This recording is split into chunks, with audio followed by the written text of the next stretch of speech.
Hi, everybody, and welcome to this week's Writers Chat. This is where we like to gather together as writers.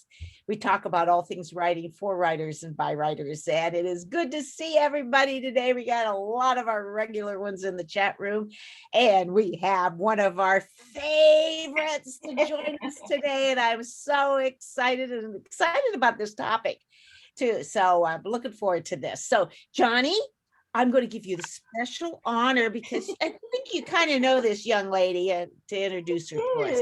I Yeah. do.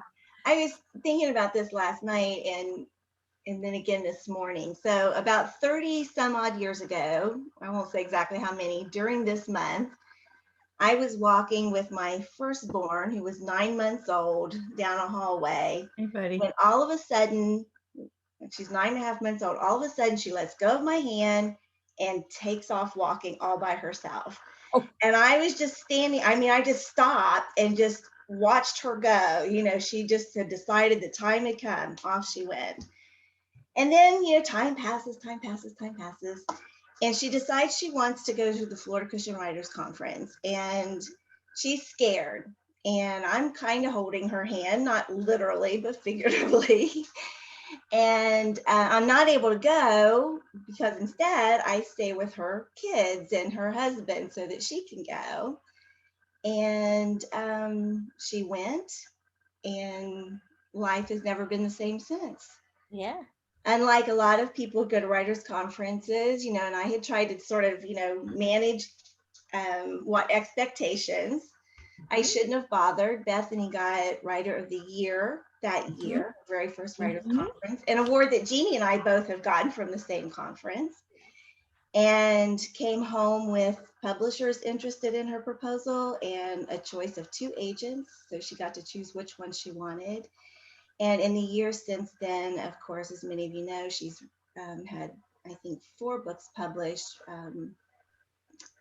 One with Lacey Buchanan, 2 with Michelle, and 1 on her own, and has more projects in the works. She's the brains behind Serious Writer.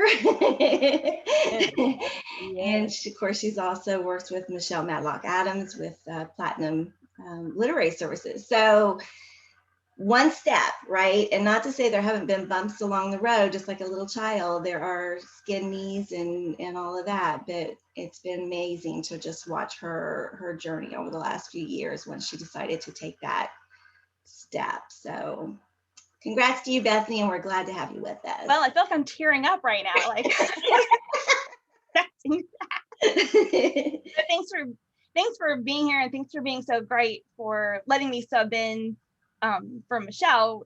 She said Michelle's on deadline, as many of you know, and got kind of double booked. And she said it's book launches, and I said we can talk about book launches. So I hope to just give you guys a bunch of tips and maybe some insight into the world of some of the publishers. Like I've kind of now have seen the behind the scenes of what their perspective of book launches is, which is so different than the author's perspective of book launches, and done several myself and helped clients do them. And so I liked what you said about managing expectations. So I think that's where we'll start with the 2 goals. And then I would love for this to be interactive, but I've got lots of things to share. And I also thought what I would do is I would go through at Platinum Literary Services, which I co-own with Michelle.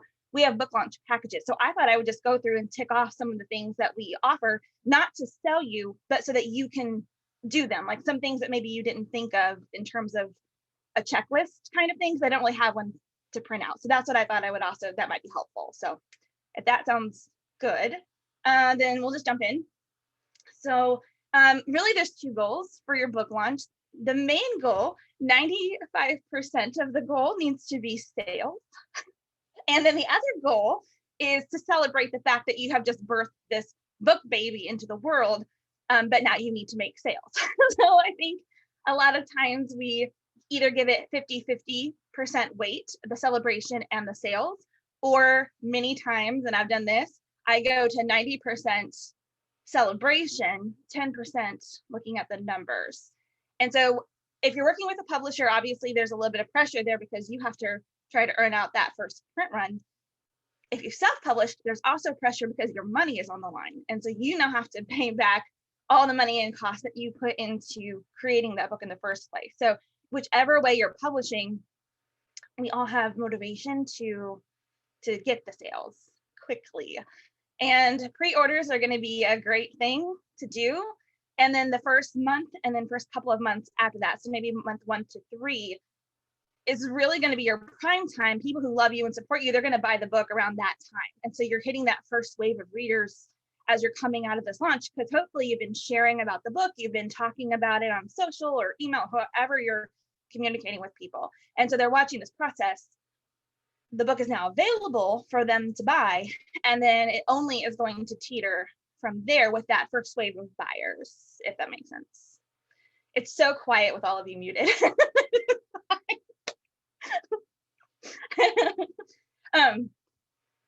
So any questions before we go? Mom, Jean, Brandy. I'm curious, and will want you, hopefully you will mention what the packages that you do have available through Platinum Lit. I could say that is, I did not know you guys did that. And I think that, I mean, why not? I'd be curious what they are. Well, one thing we like to say is we consult. So we're consultants. So we will say, okay, we'll take your book and we will create things for you, but then you have to go and actually do the work. So whereas if you hire like a publicist or your social media team, then they'll be the ones like actually implementing. So why don't we just jump on there? So sales is your most important thing. I think we just have to get into the business mindset when it comes into launch time. Like it's just so important. And I think a lot of things that we do, I'm trying to be very careful here, a lot of things that we do for book launches don't bring sales. And I think then we're disappointed. We've invested money and time, and there was no spike in numbers because a lot of things that are typically suggested during a book launch involve giveaways. And so you're giving a book away, so no one's buying the book because they're hoping to win the book. And by the time you've awarded the book, they don't care anymore. So we've lost the interest. So I will tell you something Michelle and I are going to try. So I don't have numbers on this, but how do we flip that? So one thing people will do is they'll give away bonuses if you can show a receipt or a review. And so we've got a book, They Call Me Mom, which Mother's Day is coming up. So we're really talking about mom stuff a lot. People have our wave of buyers happened last year. And we had a good amount of sales last year. But how do we keep sales going, not only to earn out the print run, but then also have the publisher want to do another book with us, right? That's goal number 2. And so how do we relaunch this book that's already been in the world, and our main buyer, our people who know us, close people, they've already bought it. If they were going to buy it, they've already done it. Not that everyone did. So I'm not trying to say that. But so what we're thinking is, if someone has, for a book like that, if you can show us, like if you look in your Amazon cart, which is most of where the sales came from specifically because of last year, COVID, probably the same for books for you guys too over the last year if you released. If they can go back and pull their Amazon order number and send us a picture, or if they can leave a review and then take a picture of the review, because both are valid. So if they've already bought the book, then they can take a picture of their review and send it to us, or send us a picture of the receipt, or do both. Those people are the ones who are entered into the giveaway. So we're still trying to get sales with a secondary goal of reviews because the book's been out. And then the giveaway is limited to people who've done those things. So it's a much smaller pool. So the competition is smaller because not a lot of people are going to do that.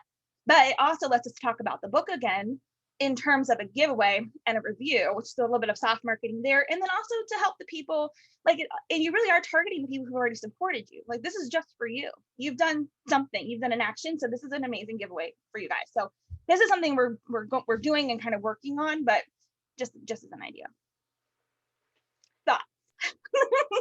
What are you giving away? What are your bonus? What's the examples of bonuses? I don't have them down here, but I found the cutest Ray Dunn bag that says mom on it, which is something that I would take it with me on a trip. Sometimes mom stuff can be a little kitschy.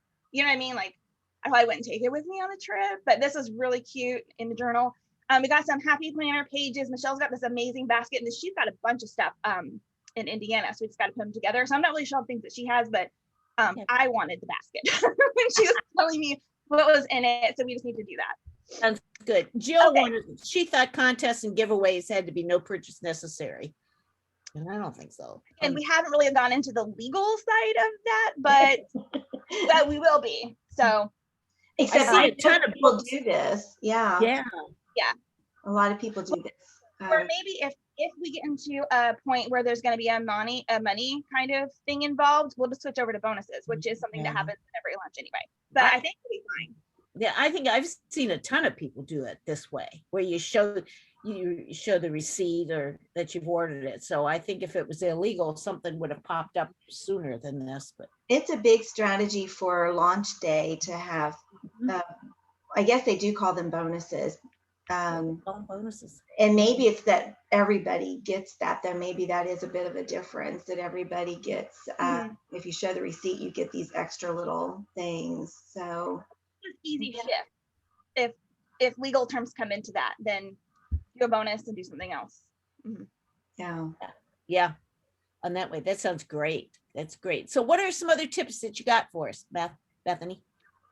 And then Jill said something about one freeway, and so leaving a review, because they could have read it from the library. I mean, so honestly, if you have to go that way to get reviews, which is always part of, the book things, you could do it that way too. Okay, so let's go through. I have a list, I have 2 lists in front of me, of course. I think if you're working with a publisher, I want to just talk about that for a second. You want to try to get a marketing call with them. And a lot of times they'll have one lined up for you to talk to the marketing team. Sometimes they don't. And so in that case, you're going to want to ask your agent, like, hey, when can I talk to them about what we're going to do? Because you don't want to double dip, right? Like if they're going to put money into one area, you don't need to spend money in that area. You can spend money somewhere else. And so you really want to come alongside them.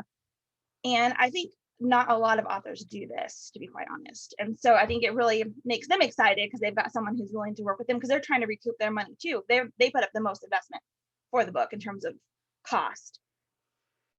So how can you work with them, kind of come up with a plan, see where it is that they're thinking about investing their money? Because every book's going to have a little bit of a marketing budget, but those dollars are really tight. I know that a lot of them go to the mega bestsellers and the bestsellers, which are now 2 categories, I guess. Sometimes debut authors get more of the budget because they're hoping to launch that debut author into the bestseller. And so if you're not either of those, which is the majority of people, you are mid-list, so you get a little bit of money. And so how do we make that stretch? And so just be willing to talk with them. I will say that hiring a publicist, the publishers that worked the last 3 times have done this, and it seems to have been such a smart investment, although they can be very expensive. But really what you're paying for with a publicist is the connections. So they know these people from different podcasts, the TV, the radio, the media, magazines who are looking for articles to be written.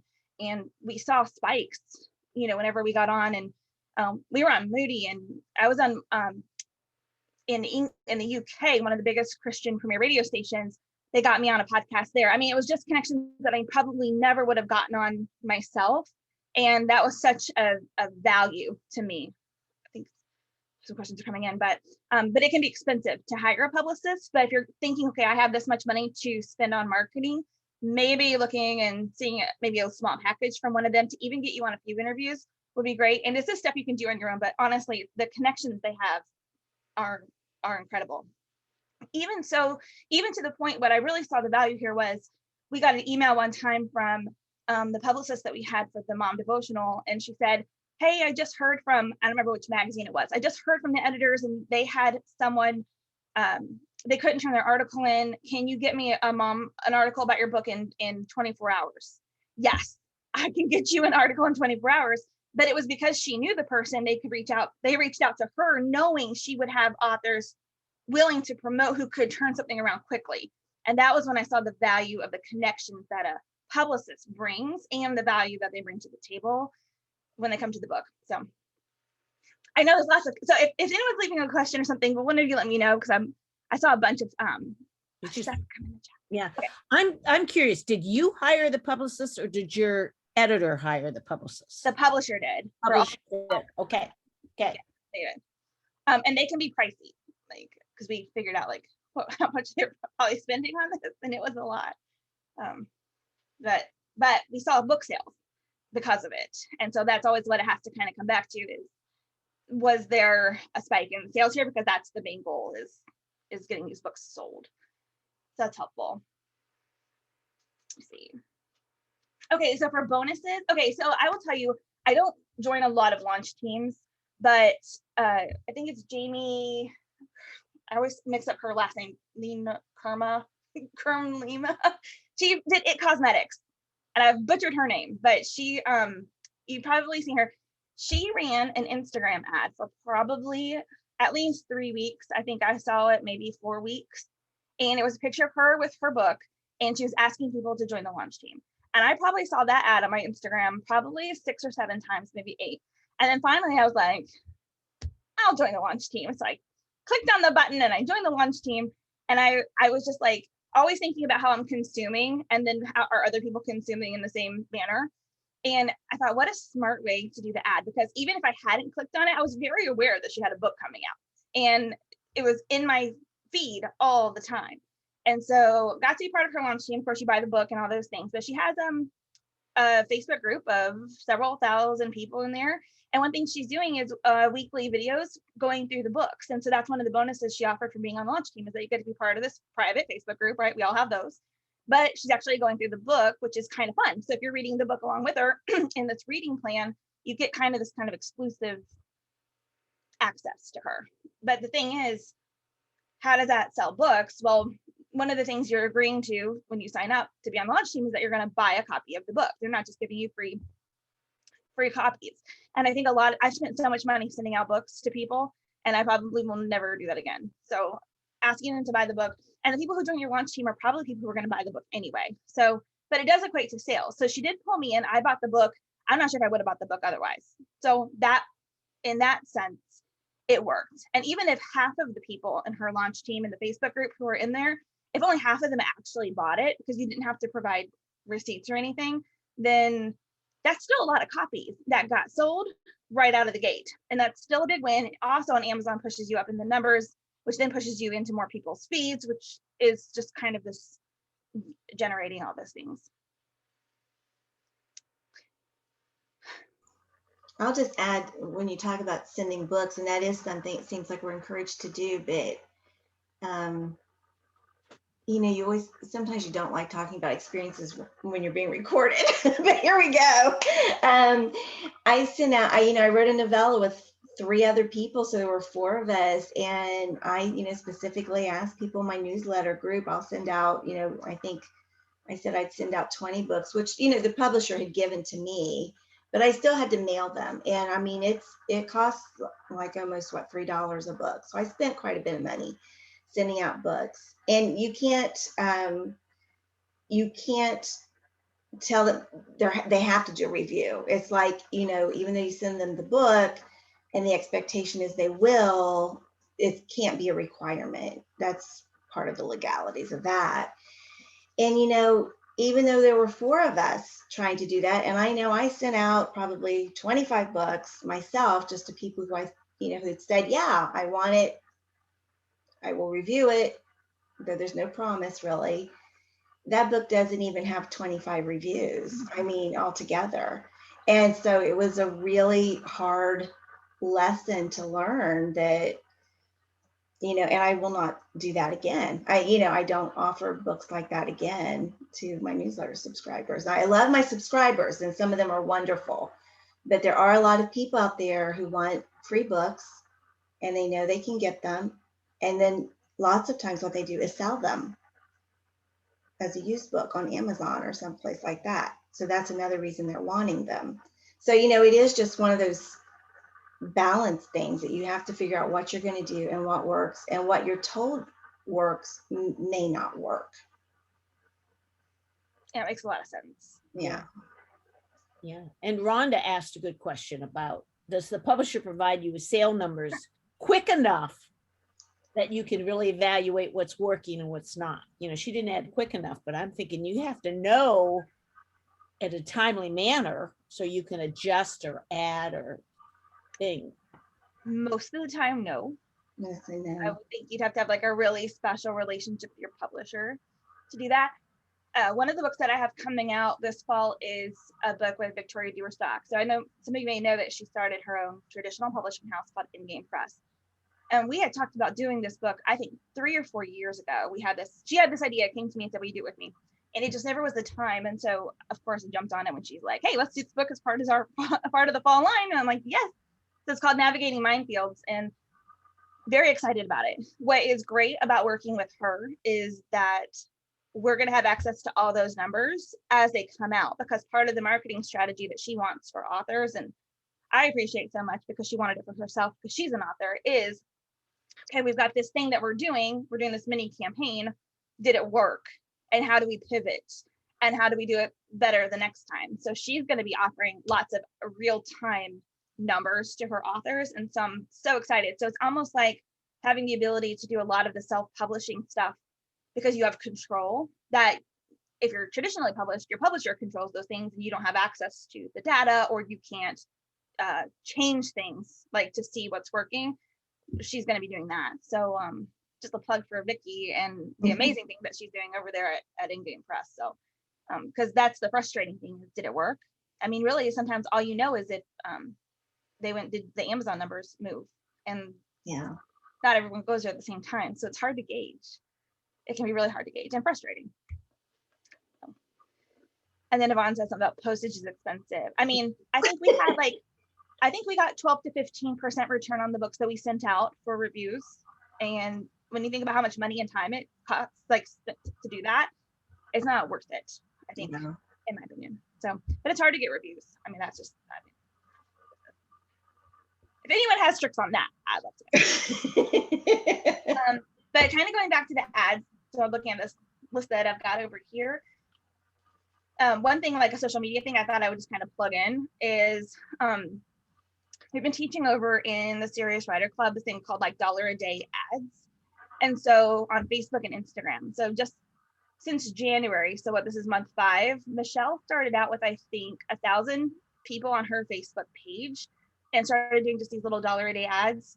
And then she's over 12,000 now of people, very targeted people. And she's seen book sales come through this because people are now commenting on her page and asking, where can I get the book? Or telling her, I got this book for my granddaughter or whatever. And so that's been working really well. So I've been trying it over on Instagram. And I'll tell you, I've been doing I set my promotion for $1 a day. And then I go for 6 days. So each of them run for 6. And if I'm getting the traction that I want, I'll just extend the ad and let it run for longer. So I'm just these very small ad spends. And I think I have 7 different targeting options now, as I'm just like planners, writers, moms of kids, like faith-based nonfiction readers. Like I've just got kind of this set. And so I'm kind of watching. But what's happened over the last 4 to 5 weeks, because organic growth on Instagram is so hard right now, I was just seeing like this constant decline, a steady decline of followers or of unfollows. And then the followers were only about half that. So let's just as an example, if I lost 100 for the week, I'd only gained 50. And so that was consistent for a year, I think. Once I started doing this and I started actually getting certain pictures on my feed to specific audiences, the impressions and the engagement have increased a lot. But as of last week, for the first time in over a year that I've been tracking it, my followers are now outpacing my unfollows, because you're always going to get the unfollows. And so it's working. So I feel like I'm getting in front of the people who actually want to hear the message. And so that kind of just ties back to the Instagram ad for Jamie's book, which I did join the launch team and bought for her. So Instagram ads do work. And I think that was the point of both of those stories. Norma. Yeah, Norma asked a little bit more specific about the ads. Can you tell us what's on the ad and how do you set it up, type thing? I didn't even know Instagram did ads, so I'll tell you. Okay, so Instagram, there's like professional account, business account. There's all those different options now, and I don't know what they all mean. Like I upgraded into whichever one allows me to connect with my Facebook business. There's a creator one, but you have to have one of those, something that's going to actually give you insight. So make sure you have one of those accounts, not just the personal one, I guess, which doesn't do that.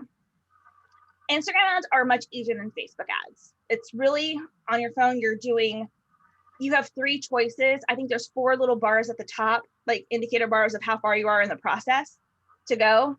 And you're choosing pictures from your Instagram feed. So Hmm. you're just going to click the little promotion button, and it's going to ask you what your goal is. And mine is not website views, which you could send them to the website, but mine have all been come back to my profile. I want them to come back, some of them to follow. And then you choose your audience. And so then you can choose your audience placement, which is much easier, I think, through the Instagram app than it is through the Facebook Ad Center, which can be very confusing. And then you choose how long it's going to be and how much money you're spending per day. So I think it defaults you at $5 a day. So I always just drag it back over to the 1, and then I leave it at the 6. Because then I go back and check. If it's not working, even $1, like that dollar could be used for another ad. So, but I've been running 2 to 3 or 4 at a time. Sometimes, just depending on when I got started doing this, I went back down into my feed a little bit to find graphics or pictures that I thought would be relevant to different audience types, because I didn't really know who's actually watching my Instagram, who's interacting. I don't know who my person is. I think I do, right? We all think we do. But this was going to actually tell me based on the targeted audience and then the graphic, based on the results I was seeing, the data, is this who I was getting? And the planner community actually followed more than the rest of them in that first week with the 4.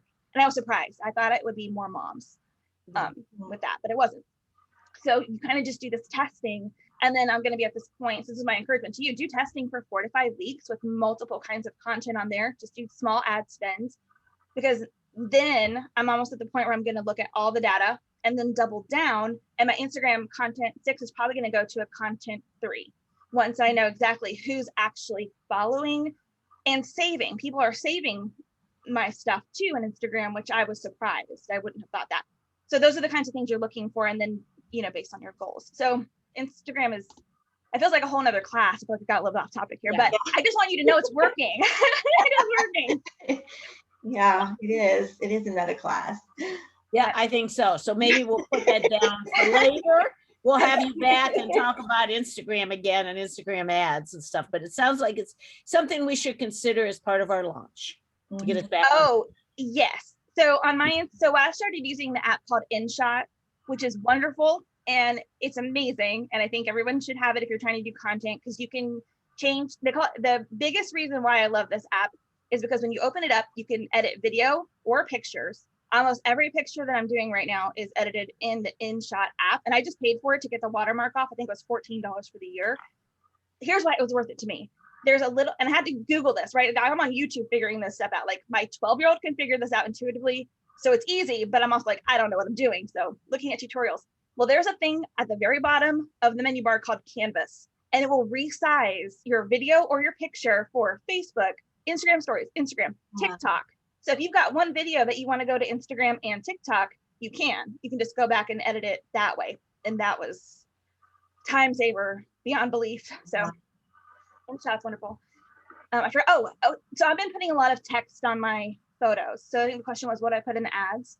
So your Instagram stories are going to do better than your feed probably. And your Instagram reels are going to do better, really a lot better than that. So Instagram's really rewarding the reels, which are those little videos. I know I'm giving you a lot of information, Catherine.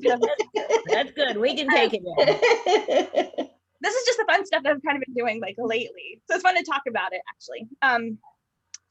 What was I saying though? The reels and the graphics that you put on. Okay, so the reels are going to get you more engagement than your feed. And so the only time someone's going to see your feed is, number one, if they're following you probably, or following a hashtag that you've used. But you have to get them to stop the scroll with that picture. And so most of the time, my pictures were nothing special. What I thought was special, maybe the caption, like something written in there. However, if they don't actually click, so think about consumer behavior, they have to see the caption, they have to actually click on the photo, open it, and then read it. And so if you're binging Instagram and you're scrolling, is the picture enough to stop the scroll?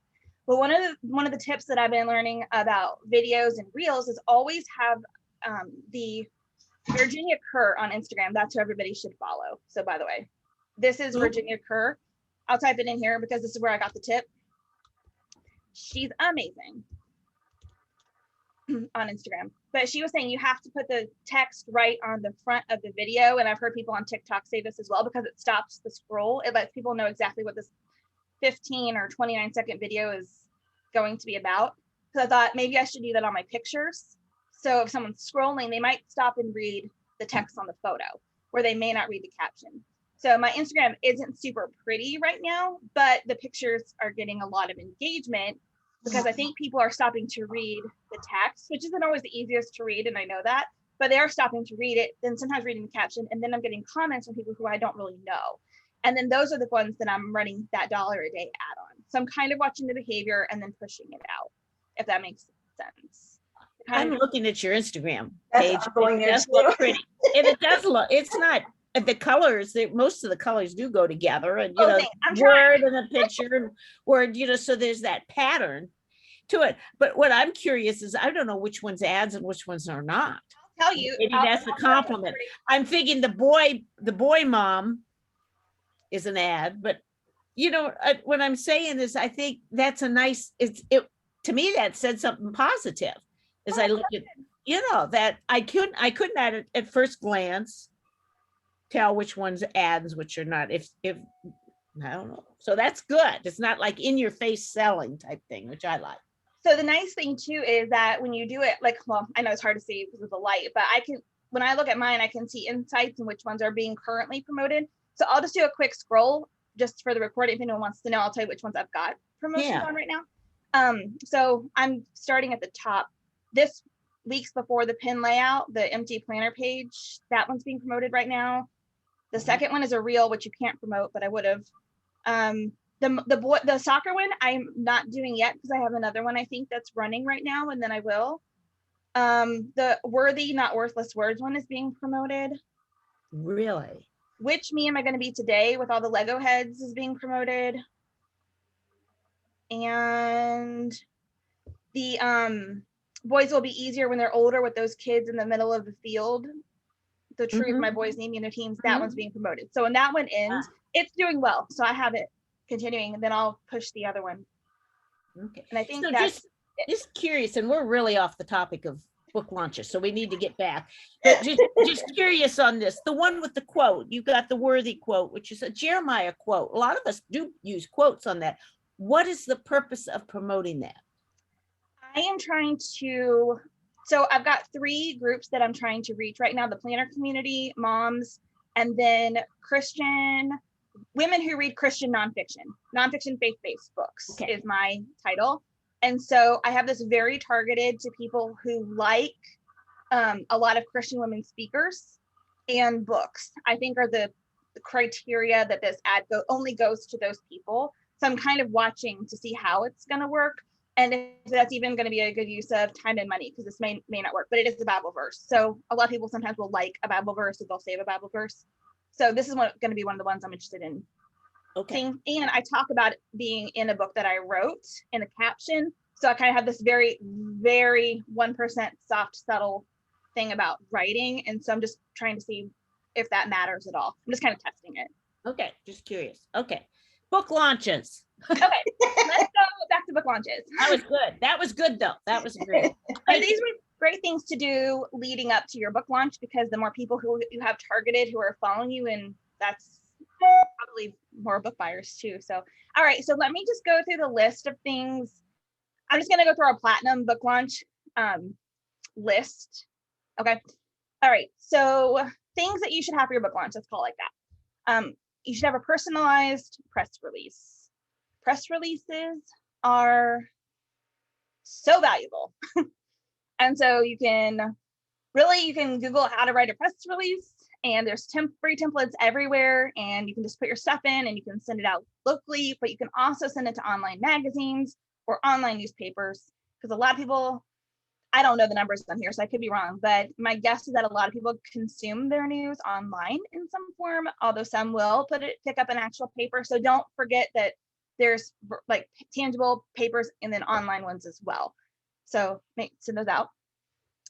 A personalized pitch letter and a personalized query letter. So like the pitch letter, where you're maybe pitching an idea to like a magazine, which is obviously if you've got a book coming out. Now this is going to be different for novels. So I can already hear my mom's voice in my head. I already hear you. So if you're writing nonfiction, But see, Michelle does this with children's books too. And so I think the same thing applies for novels is if you can pull some nonfiction elements out of your book, of your novel, then that's what you want to use for this too. So I know like historical, people are crazy about historical time periods. They're fanatics.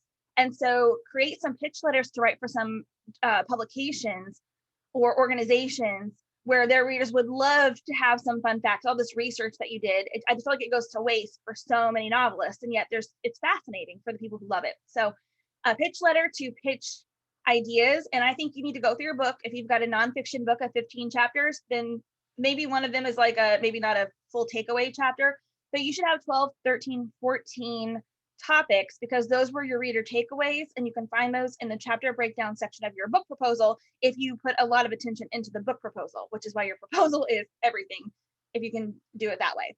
So you've got 15 topics that you can write on. So go find the publications and send them some pitch letters. And then query letters, sometimes I get confused on the difference between the two, but query letters is what you would send to an agent, like if you're querying an agent. And so I would say probably for podcasts, maybe instead of pitching, maybe you're going to query that way. And we actually have, I have some fun news. Okay, so I will have availability to get access to some templates of these for you. Michelle and I are starting a Patreon, which we're so excited about. And we're going to have a $5 level, and you have access to like our vault of resources, which I'm really excited. So that's coming. But so we'll already have those where you can just copy and paste. Okay. So another thing that we do is, like I said, article ideas, and then lists of places to pitch. And so if you're doing this yourself, the Writer's Market Guide, the Christian Writer's Market Guide, the Children's Writing Market Guide, all the Writer's Market Guides. And then really Google is your best friend here, because if just organizations that focus on the topics, parachurch organizations, anything that's relevant. Let me see. Okay, so I think that a launch should really you're focusing on the 3 months. I will say my last publisher the marketing guy didn't want us to do a lot of marketing until the 3-month mark before the book. Everything else is going to be great, but they wanted everything to come out press-wise at the same time, which is a smart strategy. And so like, if you're going to do blog tours, because I know some people are still doing blog tours, if you're going to do blog tours, you're kind of wanting them to focus in that same area, so everyone's seeing your name right around the time of the launch. I tend to think that I like things to happen. It's a double-edged sword. You want the pre-orders. Obviously, the publisher is very interested in that pre-order number, more so than I expected them to do. What I've understood and what Kyle has said is that publishers don't really care about your launch day. It's very much an author thing that we've created to celebrate. It's our celebration goal. But they're very much concerned about the pre-order numbers that are coming in, then how many sales are going to come right after. As an author, I like to buy books when I can get them right away. I do pre-order books if I know the person ahead of time to support them, and if I want to make sure that I get it. But other than that, I like to go on Amazon, buy the book, and have it in 2 days. And so knowing that a lot of people purchase that way, it's really how can you do a lot of lead up so much closer to that launch date instead of so far out. So where that traction is them actually getting that instant gratification of getting the book in their hands. Because some books don't lend themselves well to ebooks, even though a lot of people read ebooks. It's interesting if you have a book published and you go back into Amazon Author Central, look at your numbers, compare the ebook numbers or your royalty statements, how many ebooks sold versus tangible books sold, and that can kind of maybe for the genre or for that specific book tell you, okay, I need to send people to go get the tangible book versus the ebook, because buyer behavior is not showing that they're going after the ebook. But if a lot of people are, that's a great marketing thing too, is to be promoting the ebook side of things. Well, kind of depends on the demographic. I don't want to go too crazy with that. I don't have much more to say on it, but okay, so we keep going. Okay, so all that said, I like to look at the launch as an annual strategy. And so even in the book proposal, letting the publisher know, like, okay, here's the things that we're going to do leading up, but here's this annual plan. And it doesn't have to be an actual campaign, because that can be 27 pages per campaign if you're doing it thoroughly. But you can give them like these bite-sized views of things. And so for the mom devotional, or for anyone who's writing for moms, for example, Mother's Day obviously is a big one, but back to school is season number 2. Well, in between Mother's Day and back to school, you have a summer where kids are home and life is a little bit different because of COVID. I know that. So like, what resources are we now giving and promoting along here? And then you're going to have Thanksgiving break. So Thanksgiving and Christmas. And so you're thinking about how the calendar year is affecting your target reader and what are they doing book behavior wise for that. And so if you've got a fun novel, like Mom, your book Where Treasure Hides is not a beach read. So like you could actually promote it as like the anti. This is not your beach read. You like, you know, if you're stuck at home, this is the book for you because it's not the beach read. Like going on the opposite, or don't read this at the beach. I mean, that might be fun to see, Mom, how that would work actually. Because people have said that to you. Like I picked this up thinking it was going to be so like quick read, and then I got sucked in and it was so emotional and big, you know? That's a great idea. We're going to have a chat about that and talk about it. Yeah.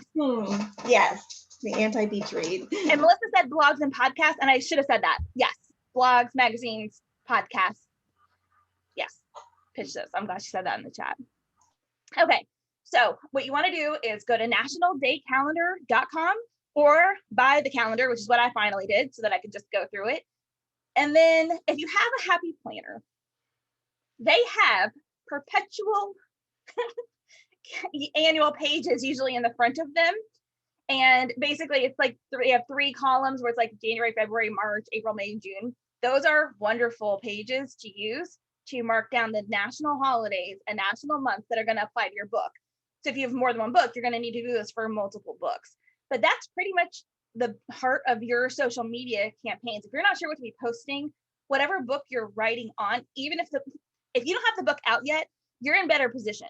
I'll just be honest, because you haven't hit that launch day yet, and you haven't already tapped those people who have already bought the book.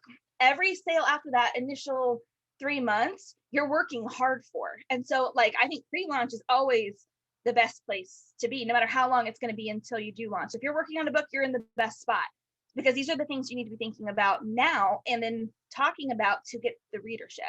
Oh, I have so much to say on this. Okay.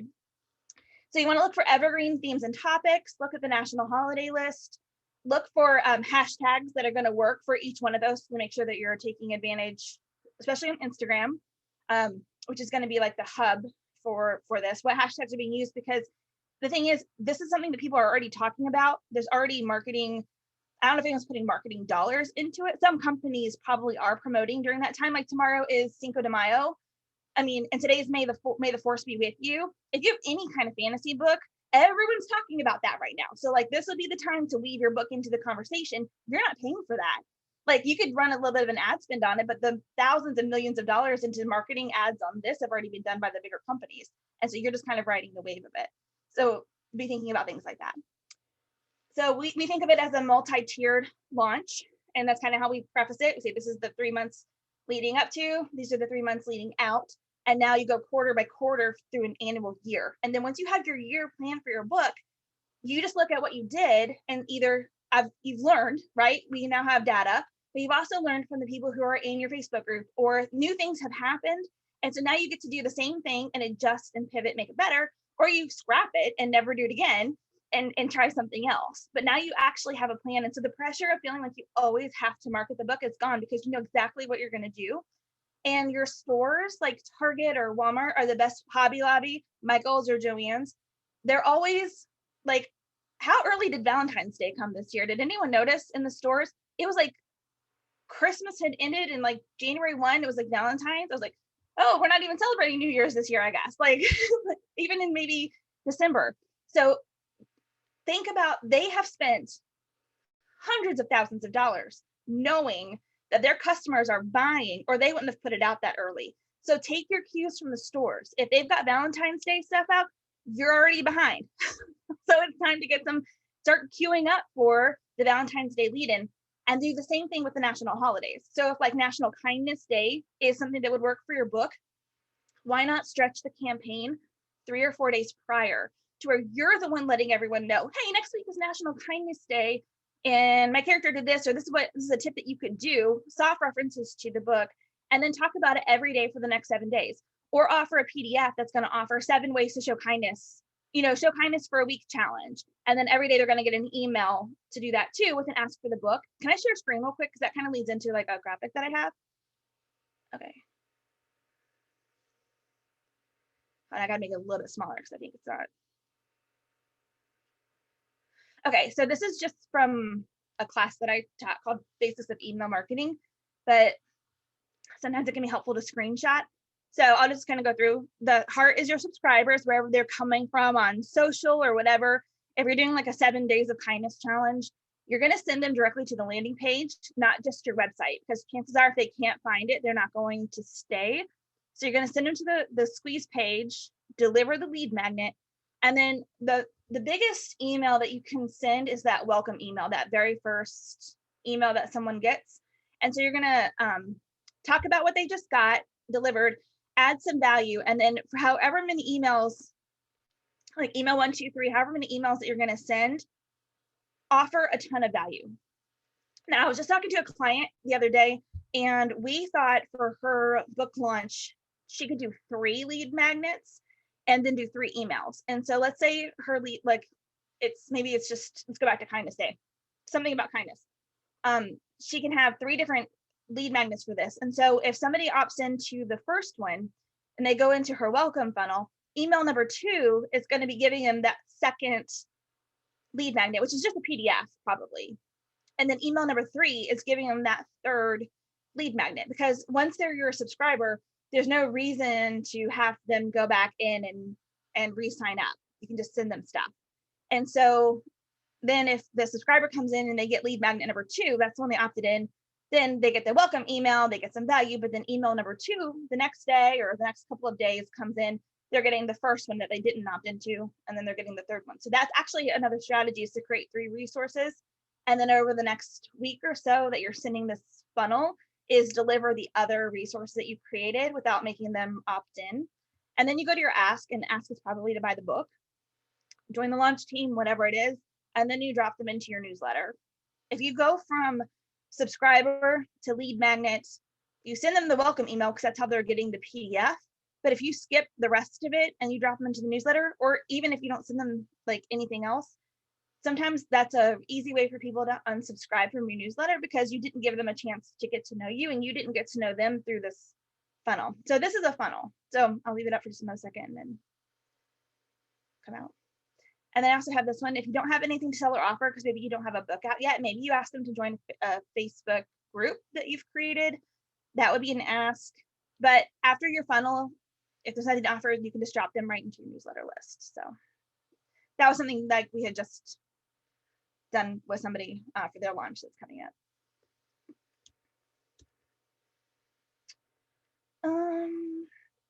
And emails are a big part of the other things that we create for people. So I'm trying to go through and like see what actually.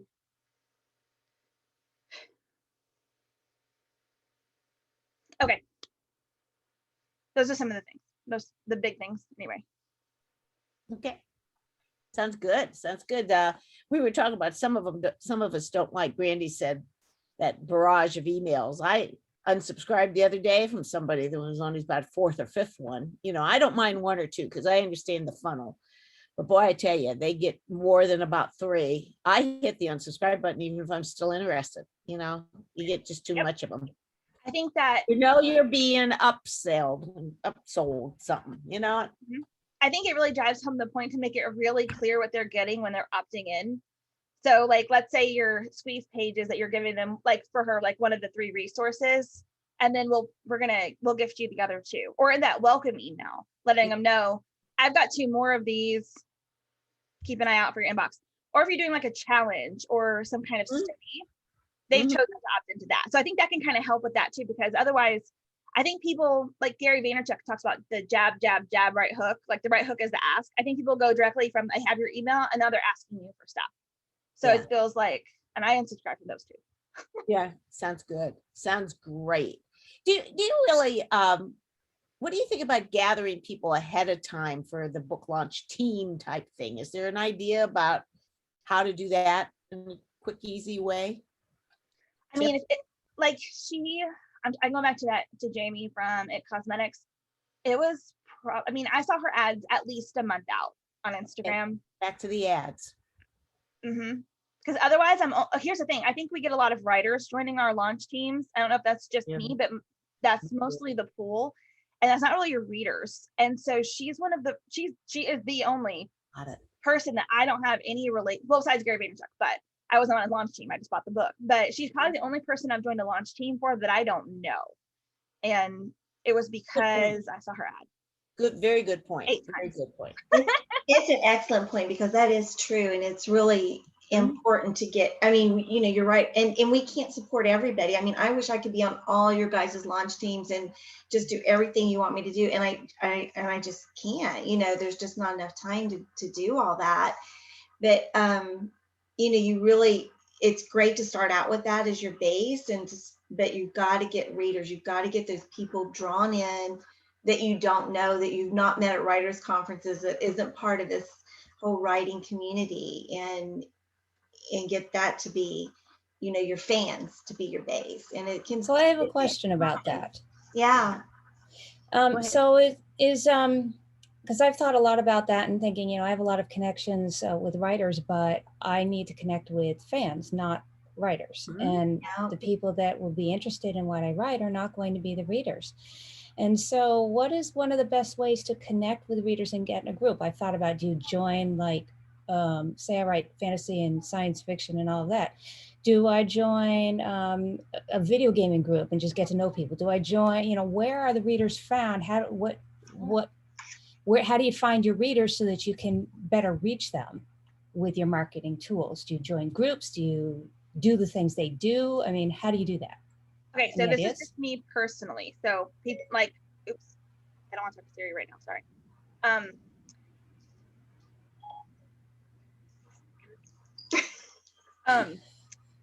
Okay. So if someone has had success with this, then that's great. Because if anyone has had success with it, then you want to follow their formula. So I was in a couple of mom groups before the launch, very active, not promoting anything. And I even knew the moderator personally. So I knew I had an in with them. And this is just 2, but it was 0 for 2, where I sent the book, like did everything right in terms of I participated in your group and hopefully brought a lot of value. This is a great book for every mom in this group. And nothing, they didn't even mention it, even though they had said they would. So I had already gotten the confirmation, they got the book, all of that was done right. And again, it's only 2, so that's really not a very big demographic base, but I had a personal connection with one of them. And so I just thought this should have been like a very high, this was one of those easy ones, right, on my list. Like this was the no-brainer. And I just thought, I can't control anybody. I can only control me, and I'm not doing this anymore. So I think Facebook groups are great for understanding reader needs, like understanding the questions that are being asked, doing a lot of active listening in those groups, and adding value, because obviously people are going to know you and they might come over and join your page. As far as what I've chosen to do with that is I'm finding the Instagram ads are working so much better, or even the Facebook ones. Michelle's done a lot more Facebook ones than I've done. Like I said, she's gone to 12,000, but they're very targeted followers, and she's seeing book sales, and she's also getting connections with people who are now leaving comments that she didn't know. And I think we need to take advantage of the fact that Facebook and Instagram and all big tech, let's just say it, they have so much of our personal data. They know what we're going to click on before we know we're going to click on it. Yeah. And for a very small dollar amount right now, because a lot of big companies aren't investing, so the cost per, thing is lower right now. Basically, they're saying, pay us a little bit of money and we will give this directly to who you want it to be. And I think if this was anything else, if they said you could put a flyer out on the, neighborhood, and only the people who are going to be interested in this are going to see it, and it's only going to cost you $5, I would do it. I'd pay 50 or even 100. I'd do a lot more than that. But there's such resistance, I think, to ads for whatever reason, but yet they know that audience so much better than I ever will. And so now I'm, like I said, after 5 to 6 weeks of watching this, it's moving the needle in the direction. So now I'm getting readers and not people who are in the writing community, because I'm not targeting any of them. So that would be my suggestion. And I think Michelle would say the same thing. Kyle has been doing this since December or November. He just had over 100,000 followers on all his social media a couple months ago. And he's been doing some gaming stuff, really getting to that middle grade. and teen market, because he writes young adult. He's already had, he has this huge company, gaming company, that's now doing some kind of tour with him. Like, he's got promotional products. I mean, he has blown up in that world, which we're not seeing on Facebook and Instagram. So if you're following him, you're probably not seeing him. So we're on TikTok. I mean, so he started doing these $1 a day things and really hitting that follower instead of writers. And in his space, whenever he does sell his next book, I mean, it's going to be gangbusters. Those kids are going to eat it up because they love him. And so we're doing the same thing for us. And the lesson is, it's the process. It's going to take some time. And it's an ongoing thing. And it's an ongoing thing. It's not going to happen. The first ad is not going to necessarily hit it. What I'm wondering is going to Goodreads, because those are readers, and finding your genre there and joining those groups and getting known. You might get more traction. You might get more traction. I think Goodreads is sort of, which is so odd because it's for readers. Yeah. And yet it's the one we don't pay any attention to. And it's definitely one that I want to start really doing more with and paying more attention to and learning more about. The other thing is, and I hate to say this because I know it's really discouraging, but in my personal experience, it wasn't until after I had a book out, and probably more than one, that I really was able to move from my writer friends, family community to fans community, because then I was able to do the Ryan Z book sweeps promotions where you can get newsletter followers and book bub followers, but you have to have a book to do that. But that is how I built my newsletter list, and I've got close to 2,500 newsletter subscribers and pretty good active group there. And I was also able to do, we've had her on before, and I don't remember her last name, Tamara Craft. She actually came and did a Writer's Chat episode with her Facebook parties that she does. And again, you have to have a book, but if you sign up to do one for Facebook parties, you are in front of fans. And those are people actually that I met when I did my first or second Facebook party with her. I did more than one, got to know some people there through those giveaways. They came to my newsletter, and now they're on my launch team. And, so they stayed with me, and they will mention my name in Facebook groups. It's like, who's a great author you want? And this one lady in particular, she's always putting my name down, and I always go in and say, thank you so much for that shout out, and so it's a process, yes, and it may not really come till after you get a book out. I don't know how much more you can do ahead of time, but you've got to find those communities. I think something about Goodreads, more about it and how we could use it as writers would be a great topic for writers. I do too. Write that down, good old Melissa. You keep track of it. Write that down. It is noon or noon. It is. Bethany, as always, this has been drinking from the fire hose. Lots of ideas. I have 2 pages of notes here, and lots of neat ideas and some new things, a new way to look at it. So this has been just absolutely perfect. Can you stay on for a little bit after the recording, Bethany? What we're going to do is invite everybody to come on back in, and we're going to quit the recording really quick. But if you got a quick question for Bethany, she can stay on in the after party, and we'll capture it there and allow you to ask your questions for that. Next week, Johnny, do you want to talk about next week real quick? I do. This will be really fun. We're going to have Morgan Tarpley Smith and Melanie Dobson on. They've written a book together on writing what they're calling split time fiction. You may have also heard it called parallel time fiction or dual time fiction or something like that. But Melanie is especially known for writing books that take place both in historical and contemporary times, or there's 2 timelines going on, and somehow they interconnect with each other. And it's a genre that Morgan is very interested in too. She's not a published author yet, but she's an excellent writer. I've read some of her stuff, and I just lost my train of thought. Anyway, they wrote the book together. Morgan has a Facebook group specifically for readers of this genre and writers. And so they're going to come and talk to us about some tips on writing a story that takes place in 2 different time periods, or maybe 3 or 4, because I've seen that recently too. And That'll be fascinating. they're really, it's interesting, and it's not necessarily an easy thing to do. So I'm really excited to have on next week. This has been great. Bethany, you want to show the book one more time? You talked about that. And I did think of a funnel way to do the giveaway. Okay, so I'm trying not to touch it. So this is the book. And because I messed her name up, it's Jamie Kern Lima. And I always mess it up, but believe it. Huh. And so, I mean, it's pretty great. But again, the target audience, at least one of them, because who knows how many they ran it to, but I love business and entrepreneur stuff and things like that. And one reason why it probably came across my Instagram feed. So, I mean, I wouldn't have known about it otherwise. I would not have known about her book otherwise. Right. It not been for and that was the one who did the Instagram ad. You're talking and about. Probably for maybe, it had to be 4 to 5 weeks because I saw it like 8 times and ignored it. And finally I was like, oh, I'll join it. Why not? I've seen it this much. Isn't that what they say though? You have to have had those so many impressions before people will buy. Like, it's not usually the first time. It's multiple times. And we get nervous about like repeating ourselves twice. And yet people have forgotten about it the second time. And I think the reason I joined the launch team was because I thought I actually want to read this book.